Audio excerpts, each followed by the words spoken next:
The honeymoon phase of the Fran Brown era is officially over.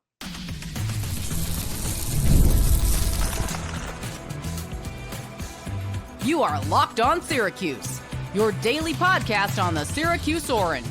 Part of the Locked On Podcast Network, your team every day. Hello, everyone, and welcome into Locked On Syracuse. I'm Jackson Holzer. Thank you for making us your first listen of every single day here on the Locked On Podcast Network, your team every day. Of course, we're always free and available wherever you get your podcasts.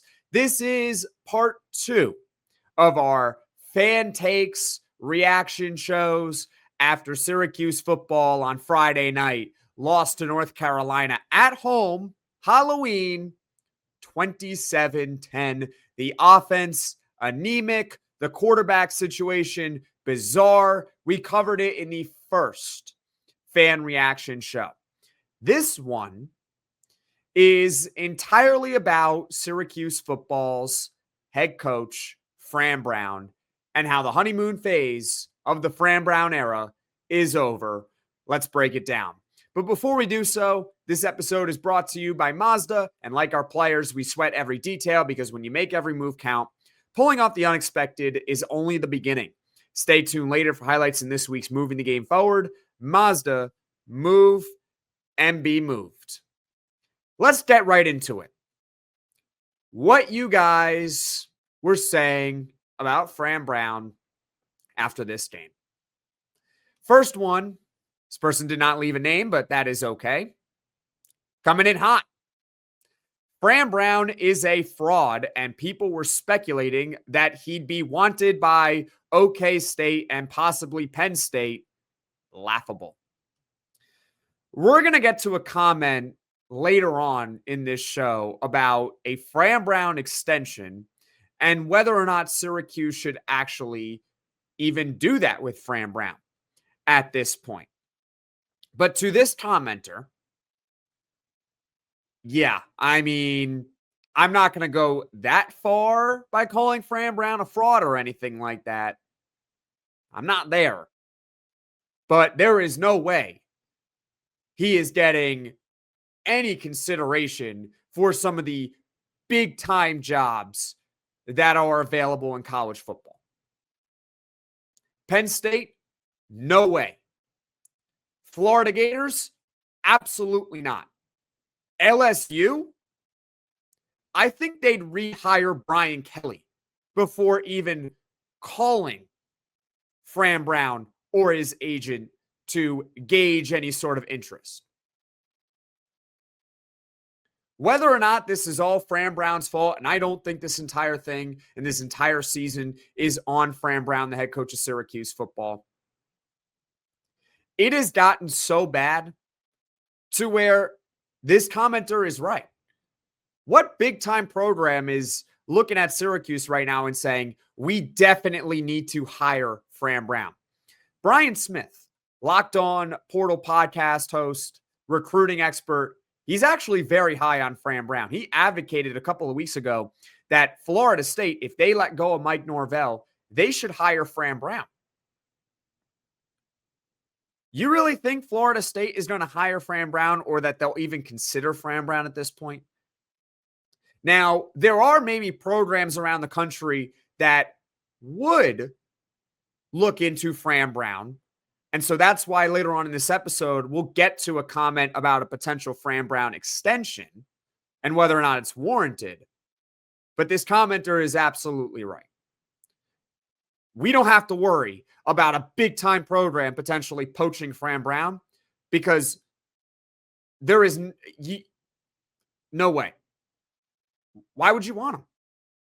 If you're Penn State, why do you want him? You're LSU, why would you want him? If you're Florida, why would you want him? Don't worry.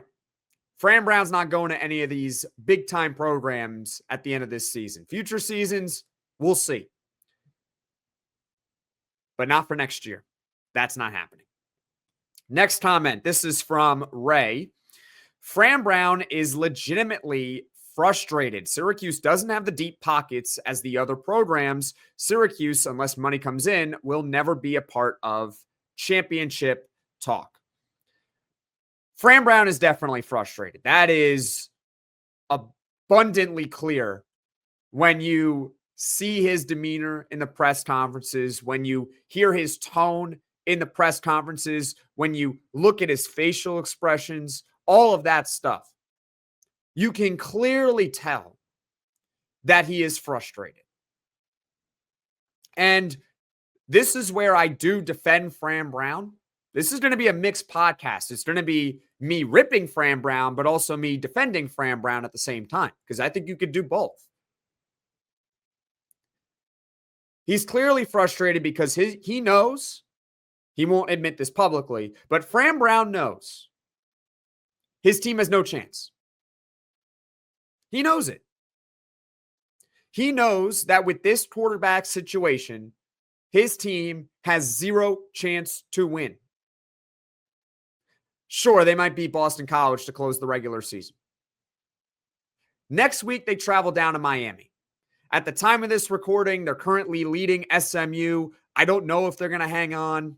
That's at the time of this recording. We'll see. Comment in the comment section below what actually happened. I'll check the score by then. But regardless, Miami should throttle Syracuse.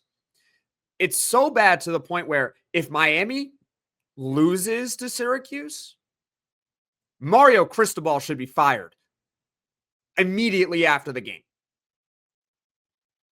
If Syracuse goes to South Bend, Indiana, and they beat Notre Dame, Marcus Freeman should be fired immediately after. That is how bad Syracuse football is right now, and Fran Brown knows it. That's why he's frustrated. He knows that this quarterback situation is insane. Now, I've been very critical of how he's managed it because he has not managed it well at all. He's done with Rickie Collins. He's done. He wasn't even the backup quarterback last night. He's done.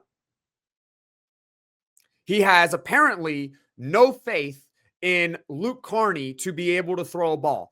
I don't know why, but that's him. Joe Filardi,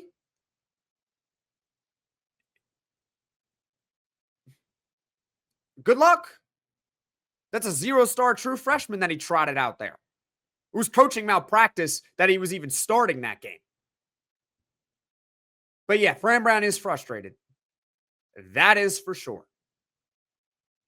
And forget the money and the championship talk, because Ray, you're right about that. Syracuse, unless they really beef up their money and they get more, they're never going to be in the championship conversation. And by championship conversation, I mean national championship conversation. It's not going to happen unless they really beef up their cash. You're right. That's just how it is in college sports now. If you don't have the money, you have no shot to win substantially. You can win, you can overachieve, but you are not going to win a national championship unless you heavily invest in your team. But forget that for just a moment, Ray. This team is not even watchable. It's not watchable. And I am saying this as someone who watches every single game. This is my job. So, of course, I'm going to watch. The casual fan, I think, is long gone for Syracuse football right now. They're not going to tune into another game this season. What? They're going to watch Syracuse get stampeded by Miami or Notre Dame, or they're going to watch when Syracuse is 3-8 and they're playing Boston College to end the year in the somebody has to win bowl. It's not even a watchable product right now. And I think that's another reason why Fran Brown is upset, because it's one thing to lose. It's another thing to be a bad team. It's another thing where your product, the team that you are fielding, the team that you are coaching, is not a watchable product. They are getting blown out in every game. They are getting thoroughly crushed by North Carolina. They don't have Drake May. They don't have Amorian Hampton. Yeah, they got Bill Belichick. How's he done so far in college football? Not very good.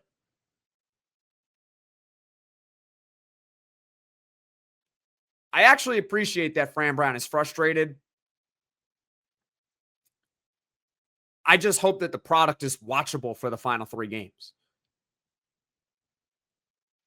Comment your thoughts in the comments section below. And don't worry, we still got plenty more to discuss with Fran Brown. The next comment that we're going to get to is about whether or not Fran Brown should even get a contract extension by Syracuse. We'll break it all down next on Locked On Syracuse. This episode is brought to you by Mazda's Moving the Game Forward. For those who believe it's not just about playing the game, it's about redefining it. There are moments that do more than put points on the board. They move crowds, move culture, and keep moving the game forward. This week's moment that moved the game forward for Syracuse football, well, it was really the highlight of the night. Anwar Sparrow's scoop and score in the first quarter gave Syracuse a 7-3 lead. When you follow what moves you, the unexpected is only the beginning. And just like there's more to every highlight, there's more to a Mazda vehicle. Mazda, move and be moved. Should Syracuse football extend Fran Brown? Let's get to this comment here. This is from Michael, who says, shining example why anyone saying extend Fran is out of their minds. Well, Michael, I'm not going to run from it. I'm not going to hide from it. It's already out there for everyone to consume. Not long ago, I said that Syracuse football needs to extend Fran Brown as soon as possible. Now, I'm very curious to what you all have to say about that. Comment in the comments section below. Would you, if you were Syracuse, still want to give Fran Brown an extension? Let's rewind a little bit. I think after the Clemson game when Syracuse went to 3-1, before we got to look at Rickie Collins, a lot of us, I think 99.9% of us wanted Syracuse to get an extension done with Fran Brown immediately, because there were already reports coming out there how Fran Brown was going to be the hottest name in the next coaching cycle. Because it looked like at that point, Syracuse was going to have a really strong year. And it would be the second consecutive year where Fran Brown fielded a really good Syracuse football team. And on top of that, you see how he recruits and how he gets a 5-star to commit to Syracuse for the first time in over 20 years. And how you check basically any major recruiting website, Syracuse football has a top 30 national recruiting class coming in the class of 2026. That has not happened in the recruiting era in Syracuse. And by that, I mean, since these major websites started to come about and give out rankings, team rankings, player rankings, Syracuse football has never had a top 30 national recruiting class up until the class of 2026, which in large part is because of Fran Brown and his recruiting prowess. You fast forward to now. It sounds crazy that you would want to give him a contract extension, but I'm still in the camp of, if you want to keep Fran Brown, if you want him to stay the head coach of Syracuse, I still think you need to get an extension done. And here's why. We know the big-time programs, they're not poaching Fran Brown. They're not even going to try at this point. Forget it. Penn State, Florida, LSU, ain't going to happen. Florida State, if they come available, not going to happen. But there's a lot of jobs out there, a lot of available positions. It is not inconceivable that perhaps another stepping stone stool calls Fran Brown. Fran Brown does have a 10-win season on his resume. We just went over his recruiting prowess. If you are a stepping stone stool, maybe you're on the level of Syracuse, maybe you're a little lower, maybe you're a little higher. It's possible that Fran Brown gets called to see if there's interest in another job. And if you're Syracuse, do you even want it to get to that point? where teams are calling. Because if Fran Brown signs an extension, I don't know, tomorrow, the phone's probably not going to ring from other teams this offseason. Because the big programs are not going after him. And the other programs are going to say, he just extended. It's not even worth trying.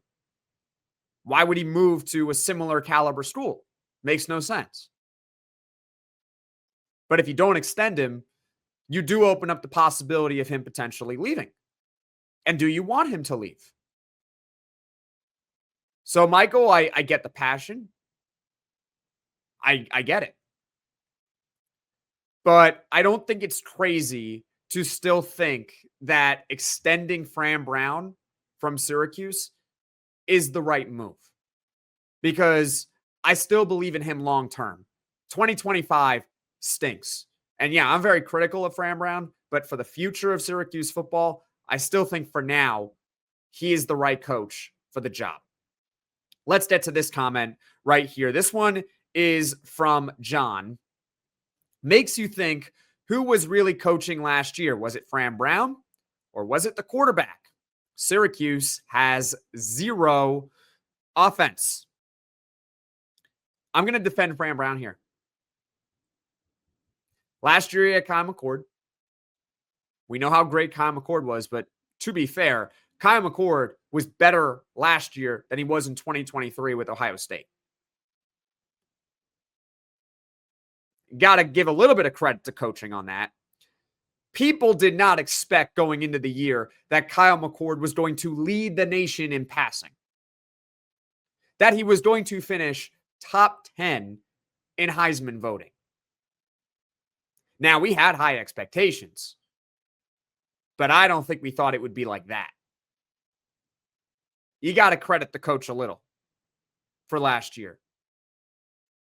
This year, first 4 games of the season, Steve Angeli was leading the nation in passing. Very similar to Kyle McCord. We had expectations for Steve Angeli. Did anyone think he'd be leading the nation in passing? Probably not. Very few.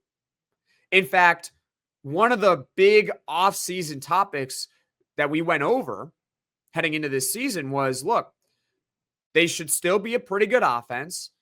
They have some nice weapons. They got some talent. Steve Angeli should be a really good quarterback for Syracuse, but he is not going to be like Kyle McCord last year. Except in the first 4 games, he's leading the nation in passing. His numbers are terrific. He was probably Syracuse's best player in the season opener against Tennessee. Had the bounce back late against UConn. Dominated Colgate as to be expected. And then just thoroughly crushed the Clemson defense. I know Clemson ain't great. I get it. But he dominated them. And it is not inconceivable to think that Steve Angeli, against the other defenses that Syracuse played this season so far, that he wouldn't have somewhat similar results. You got to credit some of the coaching. And now what we're learning, ladies and gentlemen, and more specifically to John, is good quarterbacks, they can mask a team's flaws. You think the Kansas City Chiefs, let's talk NFL for a moment. You think the Kansas City Chiefs are a perfect team? No. But they got Patrick Mahomes. You got Patrick Mahomes. You might have a flaw here, flaw there. Probably won't matter very much. A lot of you are Buffalo Bills fans. There's the Syracuse and Buffalo connection, not too far apart. Yep, makes sense. You think Buffalo is a perfect team? No, but they have Josh Allen. A quarterback can mask a team's flaws. Lamar Jackson, Baltimore Ravens. We know the Baltimore Ravens ain't perfect because we saw them with a backup quarterback. They didn't look pretty good, did they? They fell all the way to 1-5. Uh-oh. So what have we learned? Good quarterbacks can mask a team's flaws. Bad quarterbacks make your team's flaws worse. Syracuse's quarterback play has sunk the team completely. their receivers that we know are good now all of a sudden run cardio all game. They got no one who can give them the ball. Our running backs, we think it's a nice duo between Yassine Willis and Will Nixon. They can't generate anything. The offensive line, already not a strong suit, is worse because of Syracuse's quarterback situation. So I'm defending Fran Brown here. I don't think you can sit here and say that Fran Brown shouldn't get really a lot of credit for last season. I don't. Fran Brown was the coach of last year. His team was really good. He deserves credit for that. And his team looked like it could be pretty good again this year. His quarterback got hurt. You can get on Fran Brown for the alternatives and them not being up to par. But if you give him a competent quarterback, his teams can deliver. More specifically, they can deliver on offense. Defense, he's got a decision to make in the offseason with Elijah Robinson. I think it's an easy one, John. I think you got to let him go. That one seems easy. Elijah Robinson, sure, he's a great guy. I would let him go. He's a defensive coordinator. But anyways, we got plenty more to still talk about here on Locked On Syracuse with the Fran Brown era and the honeymoon phase officially being over. The next comment is about Fran Brown and his decision to not start Rickie Collins. And we will react to the comment, and there will be plenty more to discuss about it next on Locked On Syracuse. It's the weekend, time to crown this week's MVP on Who Delivered, powered by DoorDash. Just like you can win every Saturday with DoorDash Streaks, saving more every time you order, these players delivered when it mattered most. And let's break it down for Syracuse. I've already said it a couple of times. This one's pretty easy. Anwar Sparrow. His scoop and score touchdown in the first quarter was the only touchdown that Syracuse scored all night long against North Carolina. And just like Anwar Sparrow delivered for Syracuse, DoorDash delivers your Saturdays with DoorDash Streaks. You save every Saturday you order. Stack it up all season, and you could save up to $250, including $100 in DoorDash credits. Order this Saturday. Keep the streak alive. Fuel your game day only with DoorDash. Terms apply. Promo period through November 18th. The NBA is back, and there's no better place to get in on the action than FanDuel, the official sports betting partner of the NBA. Even if you missed the start of the game or want to ride the hot hand, FanDuel has live bets on everything from who will score next to fourth quarter comebacks. Plus, you can even combine your live bets into a same-game parlay for a shot at a bigger payout. It keeps every game exciting, especially when your team's making that late push. Right now, FanDuel is giving new customers $300 in bonus bets when your first $5 bet wins. So head to FanDuel.com to sign up and play your game with FanDuel, the official sports betting partner of the NBA. Locked On Syracuse, I'm Jackson Holzer. Let's continue reacting to your takes following Syracuse's 27-10 loss to North Carolina. More specifically, really, we're reacting to your comments about Fran Brown and how the honeymoon phase is officially over. Let's get to this one right here. This person did not leave their name. That's okay. Where was Rickie? Is he standing in the corner for being bad? We need to know what Syracuse savior Fran Brown is thinking. Did someone ask if he is okay? Is something going on? Is he feeling well? From his time management fiasco with a minute left in the first half against Pitt that cost the team a punt return touchdown to his current decision-making QB rotation, kind of makes you wonder, did he fall on his head? Man, that is strong. I love it. Fran actually did learn his lesson from that time management fiasco in the Pitt game. He did. He learned his lesson. Should give him a round of applause. Woohoo. Good job, Fran. How did he learn his lesson? Well, did you notice what Syracuse did at the end of the first half against North Carolina on Friday night? They took a knee. They didn't try for points. Nope. So good job, Fran Brown. He learned his lesson. With a quarterback that he clearly can't trust, that he has no faith in, it's probably not a good idea to try to execute a 30 to 45 second drill with limited timeouts in an end-to-half situation. Good job to Fran Brown. He learned his lesson from the Pitt game. You go to the half. They were up 10-6. They avoided disaster at that point. As far as Fran Brown and Rickie Collins is concerned, actions speak louder than words. I don't know what his words are with Rickie Collins, honestly. I don't even really care to look at them because I don't think they matter. He's done with Rickie Collins. Rickie Collins wasn't even the second string quarterback last night. That was Luke Carney. We went over in the first fan reaction show how ridiculous he managed that. So Rickie Collins, we'll see. I don't know if we'll see him again this season. Or maybe they'll start him against Miami. We don't know. I have no problem with Fran Brown deciding after watching Rickie Collins for a month, saying, you know what?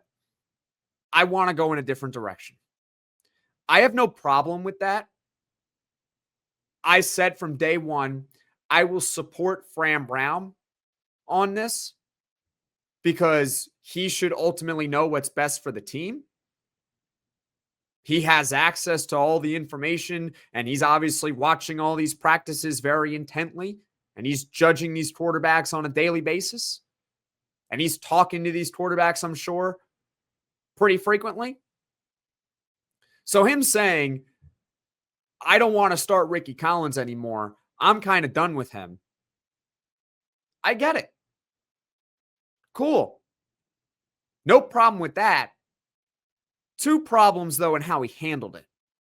Number one, he picked Joe Filardi, a zero-star true freshman, a lacrosse player, to make his first career start against the Bill Belichick defense, which I already went over in the first fan reaction show, was coaching malpractice. You can't pick him. He was not even on the depth chart ahead of the Georgia Tech game. It was Rickie Collins, Luke Carney, Jakari Williams in that order. If you are not going to go with Rickie Collins, you want to make a change, fine. Go to the next one on your depth chart. There is no way a quarterback should go from fourth on the depth chart to first on the depth chart in 1 week unless everyone got hurt, which we know really isn't the case. So that's number one. Joe Filardi should not have been the one who was starting. If he was going to make a change, it should have been either Luke Carney or Jakari Williams. That's what it should have been. Follow your own depth chart you set a week ago. Number two, and this one is far worse, and this is a warning. I'm not saying that Fran Brown did this. I'm not accusing him of this. I'm just going to tell you how it seemed. Based on his own comments, Fran Brown made it seem like he was moving on from Rickie Collins to prove a point to people. That's what he made it seem like. Now, I'm not going to sit here and say that's what he was ultimately doing. Not accusing him of that. He made it seem like he was moving on from Rickie Collins to prove a point to people that you wanted me to move on from Rickie? Here's the alternative.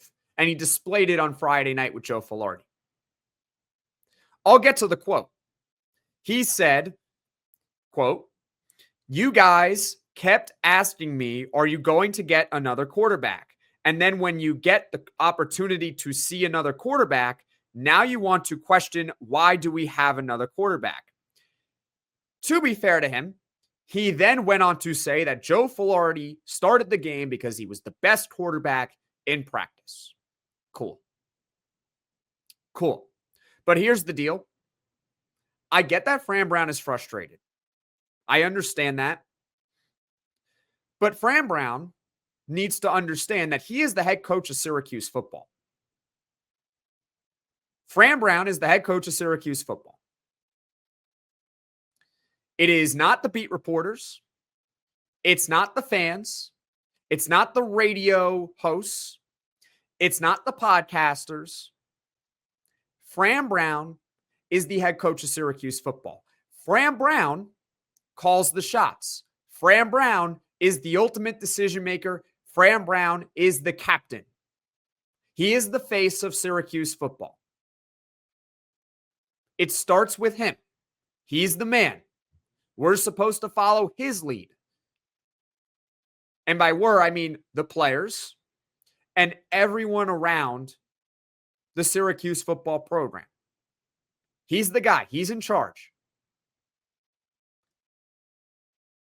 Do not insinuate